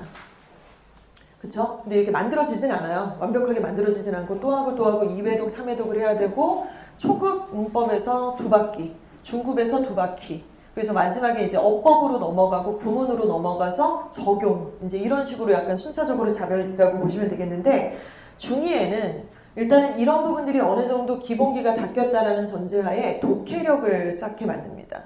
독해력이라는 건요. 예를 들어 펜을 들었다고 상상을 해볼게요. 그럼 지문이 이렇게 있어요. 지문이 고등학교 1학년 기준에서 8개 문장으로 하나의 패러그래프가 구성이 되어 있습니다. 8개 문장을 읽어가면서 만약에 천천히 해석할 수 있고 제대로 문제를 맞춘다면은 어느 부분에서 얘가 끊어 읽을 수가 있어야 되겠죠. 예를 들면 긴 문장이 있는데 문장이 2줄짜리예요. 그런데 주어가 뭐고 동사가 뭐고 수식어가 뭔지를 구분을 못하면 단어만 무식하게 막 외워버리면 대충 단어 몇 개 연결하고 뜻을 지가 그냥 막 추론을 해버릴 거 아니에요. 근데 그런 것들은 제대로 된 해석이 아니죠. 구문이 있어야 되겠죠, 문법이. 그래서 예를 들어 구나 절 단위 안에서 딱딱 끊어서 해석을 할 수 있고 그 스트럭처에 맞춰서 영작을 할 수 있는 애라면 걔는 마스터 단계라고 볼 수가 있습니다. 그래서 그 단계를 만들어서 독해력을 만드는 거고요. 또 하나 중요한 거는 이제 2학년, 3학년 올라가면서 우리가 요구하는 건 시험을 잘 보는 거잖아요. 저는 제 주제 파악을 해요. 저는 교육가가 아니에요. 제가 무슨 교육자입니까? 제가 무슨 교육학을 전공한 것도 아니고요. 저 학원하는 사람이잖아요. 대한민국에서. 그러면은 학원하는 사람의 정체성은 애들이 점수를 올려서 얘네들이 원하는 고등학교와 대학을 가서 자기들이 원하는 점수 만들게 하는 게 저희들의 역할 맞잖아요. 그래서 인성도 중요하고 다 중요하고 그런 거 정도는 이해를 하고 있습니다. 그렇게 무식하진 않아요. 근데 기본적으로 제1바는 점수 올린다는 거죠. 그럼 점수를 올리려면 영어를 무조건 잘하거나 좋아한다는 것만으로는 점수를 못 올리더라고요. 반드시 시험이 어떻게 나오는지를 이해를 해야 돼요. 이 시험에서 나오지도 않는 걸 갖다가 겁나게 하고 앉았어. 혼자서 열심히 막 플랜 짜고 막 다 외우고 배경 지식까지 하고 점수 안 나와요. 출제자가 무슨 의도로 문제를 냈는지를 이해를 해야 되잖아요. 그렇죠? 그래서 일단 기본적으로 중2 정도가 되면 기준 말씀드릴게요. 고등학교 1학년에 모의고사 3월이나 6월이나 되는 이런 기출 모의고사가 기준이라고 보시면 그 문제들이 도대체 무슨 문제가 나오고 있고 그 유형, 주제 제목 요지라는 대입 파악 문제는 어떻게 접근해서 문제를 맞춰야 되고 어법 문제는 어떻게 접근하고 빈칸 추론 문제는 어디부터 읽어야 되고 답의 근거는 어떻게 찾아야 되는 거고 선택지의 어휘들은 어떤 부분들이 나와야 되는지에 대해서 출제자의 시선으로 바라볼 수 있는 훈련이 이때부터 들어가야지 중3이 되면은 고1 모평이 만점이 나오는 거죠. 그쵸? 그래서 고1 모평이 중3 때 만점이 나오고 안정적인 1등급이 나온다 그러면은 대성가도 되고 예일여고 가도 됩니다. 근데 아직도 모르겠어요. 시간이 부족해요. 혹은 어떤 문제는 안 풀어봐서 잘 몰라요. 이제 감싸줄 게 있고 안 감싸줄 게 있는데 중3 때는 이제 그런 게 안 먹힌다는 말씀을 드리고 싶습니다. 자, 이런 부분들이 있고요. 자, 중학교 내신과 고등학교 내신은 차이가 많이 나는 거 아시죠? 중학교 내신은 뭐 다 아실 거고요. 근데 이제 저희가 고등부에서 이제 상담을 하다 보면은 학부모님들께서 그런 얘기 하세요. 특히 이제 아버님들이 많이 얘기하시는데 아니 시험 범위가 정해져 있는 거 아닙니까? 고등학교도 아니 시험 범위가 없는 것도 아니고 이게 무슨 모의고사도 아니고 시험 범위가 딱딱 교과서 2가 부교재 여기서부터 여기까지 듣기도 빡 이렇게 나와 있는데 그럼 그걸 다 외우면 되는데 왜 얘가 시험을 못 보냐? 이해가 안 간다. 애가 자세가 안 됐다. 태도가 안 됐다. 너무 모르시는 말씀이에요. 너무 모르시는 말씀. 왜냐? 일단 기본적으로 범위는 중학교에 비해서 3배가 넘어가요. 교과서 2과만 갖고 시험 내는 학교가 어딨어요. 아무리 가재울이라도 그렇게 내진 않습니다. 은평도 마찬가지고. 일단은 2배에서 3배 정도는 넘어간다고 보시면 되고요. 교과서, 부교재, 모의고사, 듣기, 어휘집 이렇게 다채롭죠. 그리고 문제는 뭐냐면 영어만 보지 않는다는 거죠. 다른 과목들도 다 그런 식일 거 아니에요. 그쵸? 그리고 일단 기본적으로 지문이 복부수로 해서 그 지문이 똑같이 나오지 않아요. 중학교 내신은 보통 우리 지역의 문제가 뭐냐면 복부수로 낸다는 거예요. 지문을 바꾸지 않고 복부수로 내서 복사해서 붙여넣기를 해서 거기서 문제를 낸다는 게 문제인데 목동 그렇게 안 냅니다. 대치동은 그렇게 안 내요. 지문을 간접 연계라 그래서 주제만 똑같고 다른 지문을 퍼와서 마치 생뚱맞은 모의고사를 보게끔 만드는 식으로 문제 몇 개를 그렇게 난이도 있게 내요. 그리고 어디서 내는지 얘기 안 해줄래? 그냥 외부 지문에서 2개 낼래가? 목동은 늘 그렇게 합니다. 월천중 그렇게 하고요. 모근중학교도 그렇게 하고. 근데 애들은 그러지 않잖아요. 우리 애들은. 그렇게 냈다가 난리 날걸요? 평균 점수 막 40점으로 떨어질걸요. 영어가. 그래서 이게 문제인데 고등학교 가면은 어지간한 고등학교는 다들 지문 변형을 합니다. 그래서 그 문제로 4%를 갈라내야 되잖아요. 그렇게 막 전교생이 뭐 20명이 100점 맞고 이러면 안 되잖아요. 심할서 쓰셨을 거예요, 그 선생님. 기말 때 그래서 엄청 어렵게 낼 수밖에 없었던 거고. 이해가 가시죠? 고등학교 선생님들이 가장 두려워하는 건 민원이죠, 민원. 4%, 11%를 갈라야 되는데 시험 문제를 이상하게 내고 그걸 못 갈렸다 그러면 날이 많잖아요. 수행평가로 가릴 수가 없으니까. 그래서 당연히 결이 다른 문제들이 나오게 되고 상대평가를 하고 수능형으로 문제를 내려고 어느 정도는 노력을 한다. 이제 이렇게 보시면 되죠. 다른 시험이에요. 그리고 또 수능은 어떻습니까? 수능은 뭐 전국에 있는 모든 아이들이 한날 한시에 보는 시험이고 고1 올라가자마자 3월, 6월, 9월, 11월에 모평을 보게 되고요. 오늘 고2가 11월 모평을 보는 날이었어요. 내일은 고1이 11월 모평을 보는 날입니다. 정색하고 봐서 2개 과목이나 3개 과목에 최저 등급을 뭘로 맞출 수 있는지 갈름을 댈 수 있는 되게 중요한 시험이었죠. 그래서 그 시험의 유형도 킬러 문제, 변형 문제 여러 가지 유형들이 좀 있습니다. 자, 그래서 다른 시험들을 우리가 다 준비를 해야 된다는 거예요. 지금은 중학교 내신인데 이게 뭐가 중요하냐. 고등학교 내신이 다 다르고 또 이 시험과 이 시험은 또 다르다. 이런 말씀을 드리는 겁니다. 그걸 지금부터 대비를 좀 하자. 이런 말씀을 드리는 거죠. 자, 일단은 뭐 시험에 대해서는 좀 참고로 보시면 될 것 같아요. 중학교 내신에 대해서 범위도 다르고 출제 의도도 좀 다르다. 월천중과 명지중학교를 비교 분석해서 좀 보여드렸고요. 또 예일여고와 충암고도 다릅니다. 그래서 뭐 대성고와 충암고도 다르고요. 범위도 다르고. 그래서 이런 것들은 제가 추후에 추가 질문 있으시면 좀 자세하게 답변을 드리고 싶고요.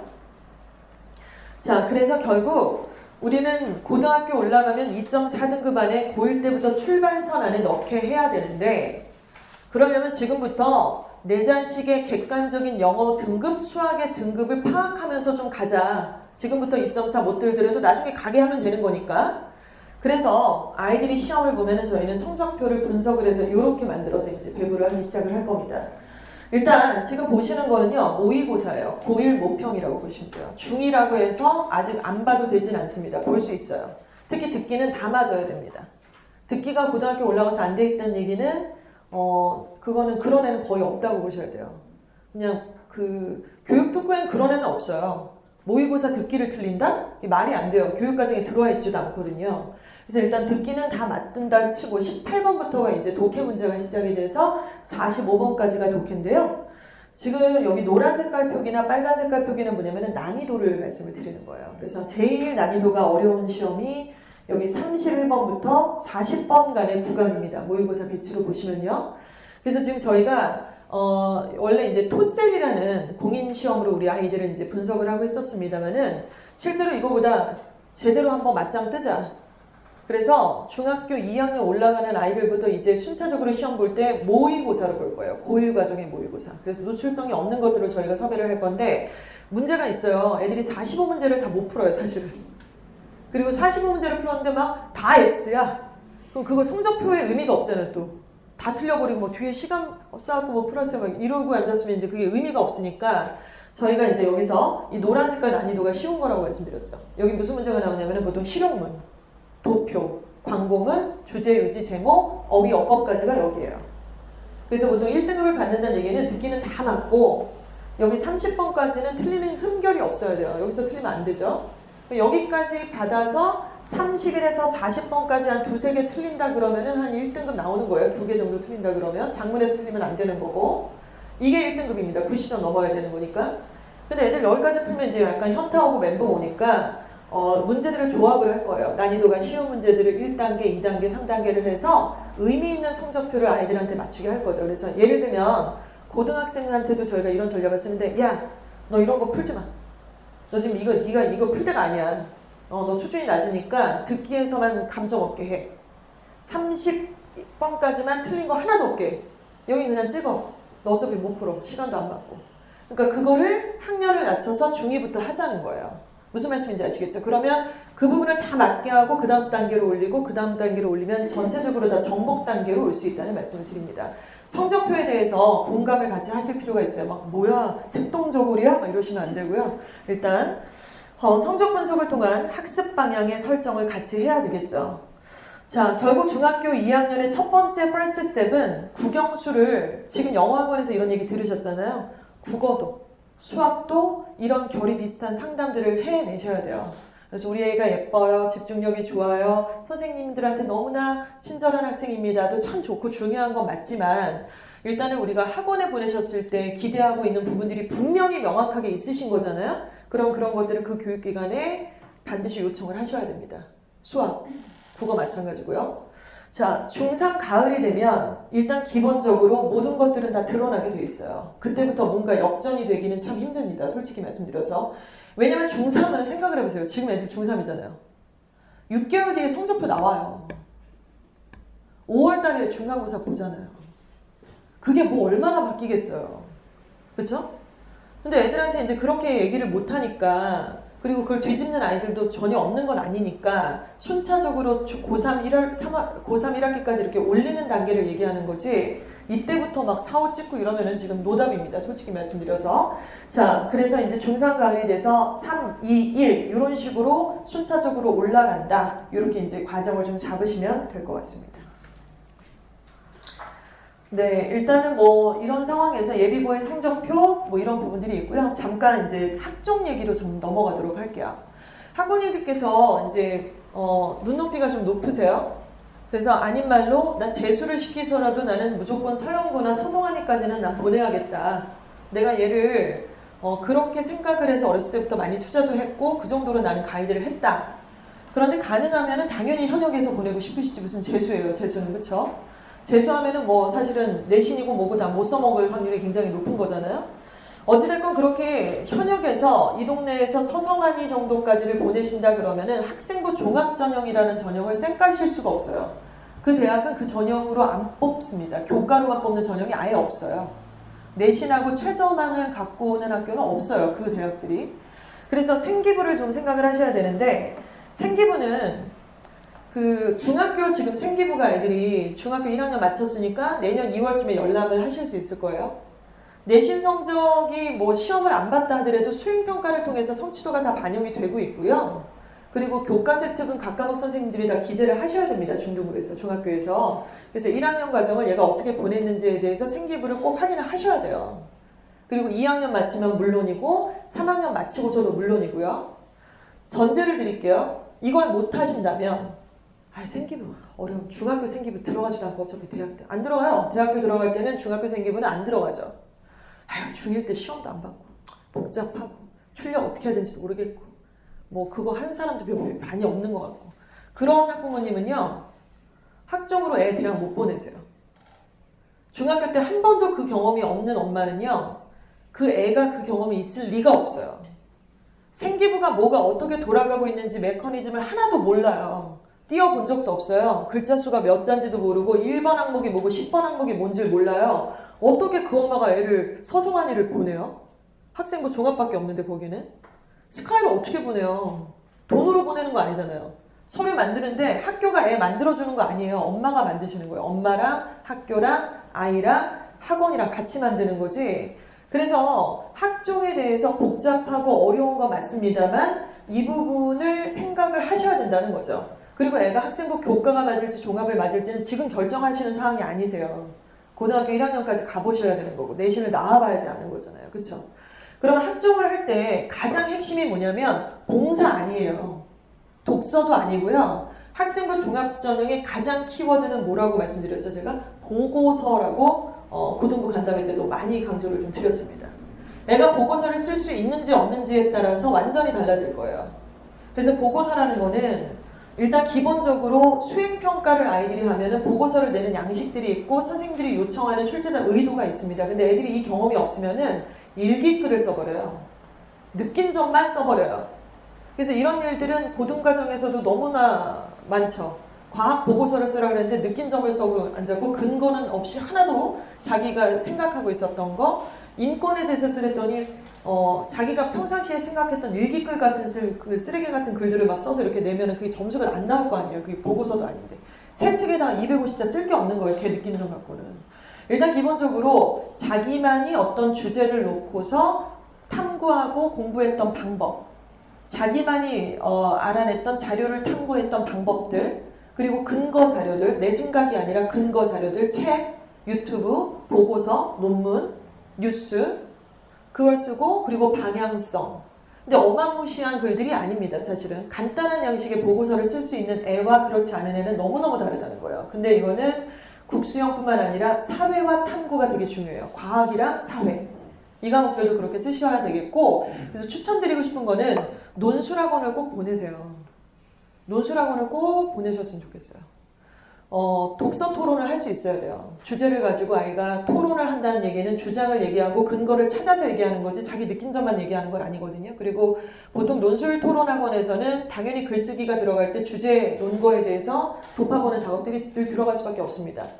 가능하시다면 정말 초등학교 고학년부터 중학교 3학년까지는 논술 토론학원을 꼭 보내셔야 된다라고 생각을 해요. 이거는 국영수보다 저는 제일 중요한 부분이라고 생각을 합니다. 이게 안 되면 학종 못 가요, 거의. 그러니까 근데 집에서 엄마랑 잘한다, 그거를. 뭐 그러면 문제가 없습니다. 뉴스를 계속 끼고 같이 보셔야 되겠고요. 일단은 수행평가 보고서, 과목별 독서활동 보고서, 동아리 진로활동 보고서, 고등학교는 다 보고서로 발표를 해요. 일기글이 아니고요. 그래서 보고서는 구체적인 활동이 들어가야죠. 그리고 배우고 느낀 점. 자, 이 부분을 자기가 설득력 있게 글을 쓰는 작업이 필요합니다. 그래서 앞장에서 저희가 보여드렸던 게 이게 너무 안 돼 있거든요. 진짜 너무너무 심각할 정도로 안 돼 있어서 이조학원 중등부는 저희 영어학원이잖아요. 근데 주제 토론 글쓰기는 뭘로 하냐면 한국어로 쓰는 거예요. 영어로 쓰는 게 아니라 국어로 쓰는 거예요. 그래서 저희가 시즌마다 주제를 이렇게 줘요. 그래서 환경에 대한 주제를 주고 관련된 유튜브 영상을 아이들한테 수업 시간에 보여줘요. 영어 시간이지만 보여줍니다. 그래서 시즌이 되면 뭐 영상과 탐구 내용을 읽고 문제점을 파악하기, 그리고 대안 및 방향성을 찾아서 본인의 의견을 작성하기. 11월 첫째 주, 10월 첫째 주, 중2, 중3 다 이런 과정을 거쳐서 1주차, 2주차, 3주차에 걸쳐서 카페에 애들이 글을 씁니다. 그럼 그거를 저희가 첨삭을 해줘요. 이 글이 어떻게 부족하고 이 부분이 약하고 느낀 점이 없고 방향성이 필요하다 뭐 이런 식으로. 그래서 1년에 2번 정도씩 이렇게 주제 토론 글쓰기를 한다는 겁니다. 이걸 보면요, 너무 기가 막힌 게 성적이랑 완전히 정비례. 진짜 공부 잘하는 애가 저걸 못 쓸 리가 없어요, 사실은. 그리고 그만큼 출제자 의도를 제대로 잘 파악하는 훈련이 좀 돼 있다는 거고, 그게 조금 부족할 수 있잖아요. 출제자는 A라고 얘기했는데 지 혼자 B 코드로 얘기하고 막 이런 애들 있잖아요. 엉뚱하게. 그리고 계속 우기는 애가 있단 말이에요, 그거 갖다가. 그래서 그런 부분에 대해서 결을 맞추는 작업을 중2, 중3 때 반드시 좀 해주셔야 되고, 저 어떤 특정 논술학원 아는 데 없습니다. 그러니까 동네에 좋은 논술학원, 집중 토론할 수 있고 책 읽을 수 있고 주제 토론 글쓰기 할 수 있는 곳들을 좀 꾸준하게 계속 보내주셨으면 좋겠어요. 특히 이제 이과 쪽으로 갈 학생들도 과학에 대해서는 그런 어떤 보고서를 작성할 수 있게끔 좀 유도를 해주세요. 예, 너무 중요한 부분이고요. 네, 이 부분도 이제 지역차가 좀 있죠. 실제로 우리 중학교, 구산중, 영락중, 연서중, 중산중, 덕산중 이런 중학교들이 수행평가 수준이 너무 낮아요. 그러니까 수행평가라고 할 것도 별로 없죠. 그렇죠? 그래서 사실 아이들이 이것들을 사교육에 기대지 않는 한, 혹은 어머님들의 각고의 어떤 그 접근과 노력이 없다면 실제로 접하지 못하고 고등학교를 그냥 올려보낼 수 있으니 그렇게 되면 학종으로 못 간다는 거 아닙니까? 그러니까 뭐 가정을 해보면 애를 공부만 겁나게 시킨 거예요, 엄마가. 국영수 해갖고 막 겁나 시켰어. 그래가지고 막 중학교 내신을 A등급을 찍어서 막 순탄하게 순항을 하고 있는 줄 알았겠죠? 그런데 고등학교를 딱 보내봤더니 헐, 3등급 나왔어. 이러면은 학원만 믿고 갔는데 객관적인 점수가 없었으니까 그럴 가능성이 있어 보이잖아요. 아까도 보시는 것처럼. 그러면은 내신이 3등급 나왔다는 얘기는 수능 최저는 못 맞출 가능성이 훨씬 더 크다는 거예요. 수능 공부가 됐을 리가 없잖아요. 내신도 안 돼 있는데. 거기다가 생기부는 구경도 해본 적이 없어. 그러면은 이제 돈은 돈대로 쓰고 시간은 굉장히 많이 각고의 노력을 했지만 실제로 15개 대학은커녕 서울에 있는 대학을 못 보낼 가능성이 너무 많다는 거예요. 나중에 그게. 그래서 서류에 대한 이 부분을 위해서 보고서, 그리고 내신은 객관적인 점수 파악, 이런 것들을 좀 같이 나누고 싶은 내용이었습니다. 생기부도 중등부에서도 다 분석을 해서 상담을 해요. 생기부를 이제 제출을 해주시면은 아이들한테 이제 이 성적 추이부터 시작해서 교과서 특 종합 의견까지 방사형 그래프를 통해서 장단점, 유불리에 대해서 확인을 드리는 거예요. 그리고 이유가 뭔지, 네 생기부가 왜 이랬는지. 이거 딱 나중에 뚜껑 열어보시잖아요. 어머님들 깜짝 놀라시는 경우 있어요. 독서를 왜 빵꾸 냈어? 그렇게 토론을 시키고 독서학원을 보냈는데 지가 안 낸 거예요. 안 내면 끝이에요. 그것도 연습이잖아요. 그쵸? 그래서 뭐 특목고가 인기가 사그라들고 사실 갈 이유가 없어요, 지금 같은 경우는. 근데 아이한테 얘기하지 마시고 준비를 하는 것도 저는 굉장히 중요하다고 생각합니다. 해본 애랑 해보지 않은 애랑은 수준 차이가 너무 나거든요. 어차피 안 갈 거니까 독서 안 할래, 엄마. 어차피 안 갈 거니까 내신 그냥 버릴래. 뭐 이런 경우들도 있지만 내신은 그렇다 치더라도 서류를 꾸미는 것들에 대해서는 순차적으로 학사 일정과 동일하게 생기부 만드는 작업들을 꼭 하셔야만 원하시는 대학을 같이 보내실 수 있을 겁니다. 예, 뭐 이런 부분들까지 좀 준비를 했고요. 자, 전체적으로 내용이 시간이 조금 제가 많이 잡아먹어가지고 제가 했던 시간보다 더 많이 잡아먹었네요. 그래서 일단 정리를 해서 좀 말씀을 드리자면은 내신의 객관적인 성적들 그리고 수능 최저 맞추는 거 중학교 2학년부터 시작이다라는 말씀을 좀 드리면서 저희 중등부 전체 총괄하고 계시는 최희재 부장님 나오셔서 중2 과정에 대한 구체적인 학사 일정 수업 안들을 좀 설명드리도록 하겠습니다. 네, 먼저 인사부터 드리겠습니다. 저는 중등부 총괄하고 있는 최희재 부장이라고 합니다. 반갑습니다. 네, 현재 저는 이제 중3을 상위반을 담당을 하고 있고요. 전체적인 이제 커리큘럼은 앞에 이제 원장님이 설명하신 대로 이제 수능 최저 맞추는 것, 그리고 고교 내신을 준비하는 것, 그리고 2학년이 거기에 시작이라는 것이 포인트를 줘서 커리큘럼을 진행을 하도록 하겠습니다.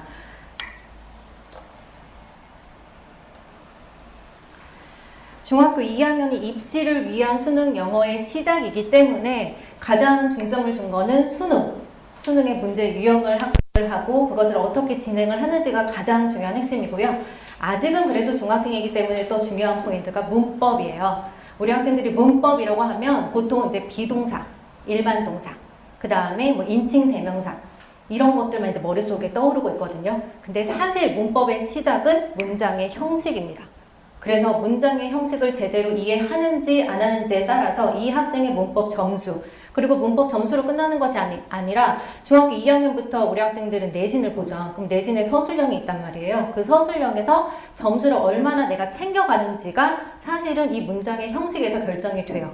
그래서 이 문장의 형식을 제대로 이해하는 것부터 시작을 하고요. 이제 뒤에 조금 세부적인 내용을 설명을 드리겠지만 우리 학생이 문장의 형식을 제대로 이해하지 못한다. 그러면 그 학생을 위한 또 대비책도 준비를 해야 될 거잖아요. 그래서 그 대비책까지도 같이 설명을 드리도록 하겠습니다. 가장 기본이 되는 건 문장의 형식이니까 문장의 형식과 시제 파트에서 시작을 하고요. 당연히 앞서서 설명을 드리셨겠지만 어휘가 기본이에요. 그래서 어휘는 500개 이상의 중등에서 꼭 필요한 필수 어휘로 암기를 시킵니다. 그래서 그거에 대한 관리 부분도 뒤에 다시 한번 설명을 드리도록 하겠습니다. 그럼 문장의 형식, 이건 이제 문장을 전체적으로 이해를 하는 거고 문장을 이해를 했으면 문장을 완성을 하고 쓸 줄도 알아야 되는 거잖아요. 그게 그 다음 단계인 수, 시제, 태입니다. 그래서 수를 맞추고 시제를 정확하게 인지를 해서 적고 그리고 태가 내가 행동을 하는 거면 능동이고 행동을 받는 거면은 수동이고 이게 사실은 별거 아닐 것 같은데 학생들이 굉장히 많이 헷갈려해요. 그래서 이 세 가지만 잡아도 사실은 어느 정도 문법은 다 완성이 되었다. 이건 이제 중등 기초에 관련된 거고요. 그 중간 단계를 넘어가면 제일 마지막으로 고등. 그러면 우리 학생들이 수능을 봐야 되는데 어법을 공부해야 되는데 그 어법의 기초가 될 만한 것들을 준비를 했으니 이제는 그 어법을 직접적으로 공부를 해보자 라는 게 가장 상위반이에요. 이렇게 해서 문법은 차례대로 단계별로 진행을 할 예정이고요. 부연적으로 그거에 대한 수능도 이제 좀 낮은 학생들은 사실은 수능의 그 45문제를 다 풀기엔 너무 어려워요. 문장의 형식도 이해가 안 되는데 빈칸 추론을 어떻게 풀고 그 뒤에 문장 요약을 어떻게 풀겠어요. 그래서 그런 학생들을 위해서는 이제 미니 모의고사로 진행을 할 거고요. 그 다음에 중간 이상의 학생들은 수능 모의고사를 봐서 직접적으로 그 학생의 실력을 계속 체크를 하면서 다음 단기 목표를 설정을 해주는 거죠. 네가 이제 50점대로 5등급을 맞았으니 그 다음에는 뭐 60점대로 4등급을 가보자. 그렇다면 듣기가 지금 만점이 나와야 되니 듣기 모의고사의 어떤 부분들, 딕테이션을 할 때 문제 유형의 어떤 부분들을 조금 더 신경 써서 딕테이션을 해보자. 이렇게 단기 목표를 설정을 해서 J탑 가장 높은 상위반에 갔을 때에는 우리 학생들이 고1 모평의 2등급 이상을 찍을 수 있도록 그렇게 해서 모든 수업의 목표와 커리큘럼을 맞추고 있습니다. 그러면 다음 단계로 가시면요. 단계별 수업 목표인데 앞서서 설명을 드렸다시피 문법이 문장의 형식부터 시작을 하는데 대부분의 학생들이 문장의 형식까지 가기가 조금 어려운 학생들이 더 많아요. 그 이유는 뭐냐면 초등까지는 사실은 문법을 제대로 이해하고 룰을 암기하는 학습을 하지 않죠. 초등까지는 보통 듣고 말하고 재미있게 영어를 접하는 수업을 많이 하죠. 그러다 보니까 학생들이 듣기와 말하기 또 읽기까지는 조금 가능한데 문법 너무 어려워해요. 근데 거기에 대고 문장의 형식을 들이밀으면 더 어려워해요. 그럼 어머님들이 우리 아이가 문법이 부족한데 이걸 어떻게 조금 해결을 해줄까요? 예전에는 일방적인 수업이 조금 먹혔던 때도 있었어요. 앞에서는 칠판식으로 수업을 하고 암기를 해라. 이게 학생들한테 조금 더 이해를 하고 접근하기가 좋았던 때도 있는데 요즘은 좀 변했어요. 요즘은 일방적으로 수업하고요. 앞에서 일방적으로 얘기를 하면 학생들이 흥미가 나지 않아요. 근데 제가 생각하기에 문법과 독해와 듣기, 말하기, 쓰기 많은 영역들이 있지만 그 중에서 서로 쌍방향으로 진짜 수업을 해야 되는 건 사실 문법인 것 같아요. 왜냐면 학생들이 얼마나 이해하냐를 그때그때 체크를 해야 그 학생들이 필요한 부분을 채워줄 수 있거든요. 그래서 만약에 문장의 형식이 조금 힘들다라는 학생들은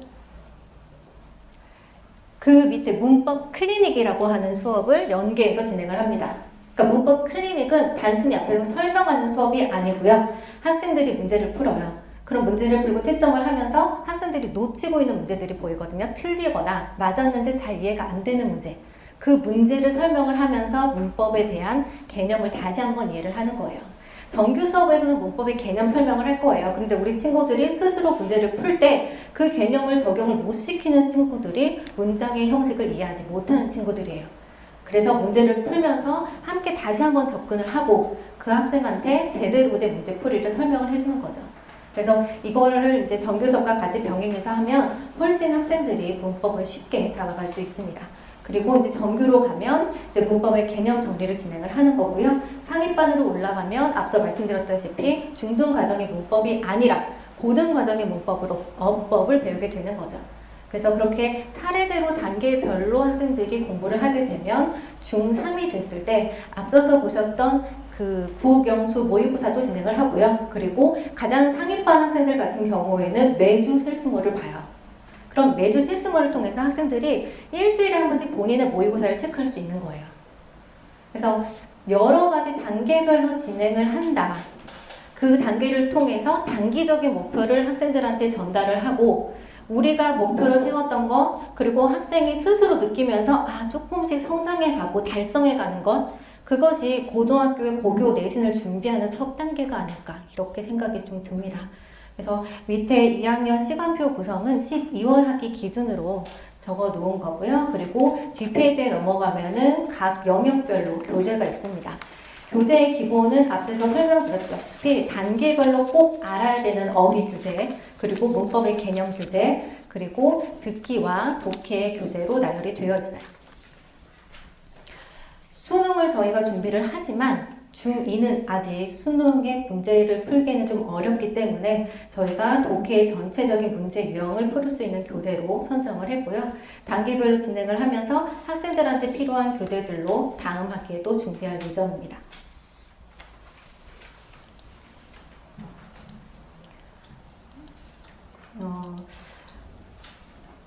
저는 사실 이 교재 구성 중에 가장 자랑하고 싶은 교재 구성이 하나 있어서 그것만 조금 말씀드리도록 하겠습니다.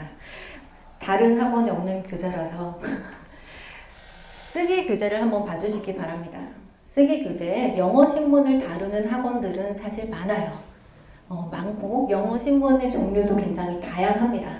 그런데 영어 신문을 단계별로 그리고 그거를 6화 원칙으로 정리해서 학생들이 논리적인 글을 쓰기 위한 워크북을 만든 학원들은 그렇게 많지 않아요. 근데 저희는 영어 신문을 가지고 학생들에게 그냥 주변에 일어나고 있는 핫 이슈를 전달하는 게 아니라요. 앞서서 보고서 내용을 들으셨을 거예요. 보고서의 기본이 뭐냐면 논리적인 글쓰기고 이미 이제 어머님, 아버님 다 아시겠지만 논리적인 글쓰기의 기본은 6화 원칙입니다. 그래서 6화 원칙의 근거에서 지문을 파악할 수 있는지, 그리고 6화 원칙의 근거에서 그 지문을 이해하고 다시 요약할 수 있는지, 그게 사실은 보고서의 첫 단계라고 생각을 하거든요. 그래서 저희가 이제 워크북을 만들 때 특별히 그 부분에 조금 더 신경 써서 만들어요. 제대로 글을 쓰기 위한 방법으로. 그리고 이 워크북이 하나 만들어서 1년 쓰는 거 아니고요. 하나 워크북을 만들면 3개월 한 학기용으로 제작이 됩니다. 그리고 다음 영어 신문, 그 신문에 맞춰서 새롭게 또 워크북을 만들고 있어요.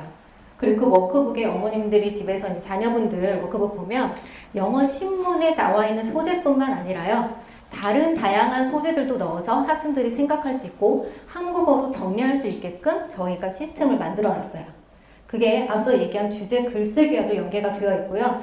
그렇게 글을 쓴 게 연습이 된 학생들은 지금은 사실 표가 많이 나지 않아요. 수행평가가 학교별로 다르거나 조금 어렵거나 또는 상이하지 않기 때문에 표가 많이 안 나는데 고등학교 때 가면 반드시 표가 납니다. 그래서 오늘 어머님들이 집에 가셔서 학생들 이제 워크북 한번 살펴주시고요. 12월 학기는 지금 제작 중에 있습니다. 그래서 12월 학기 워크북도 나오면 한번 조금 살펴주시기 바랍니다.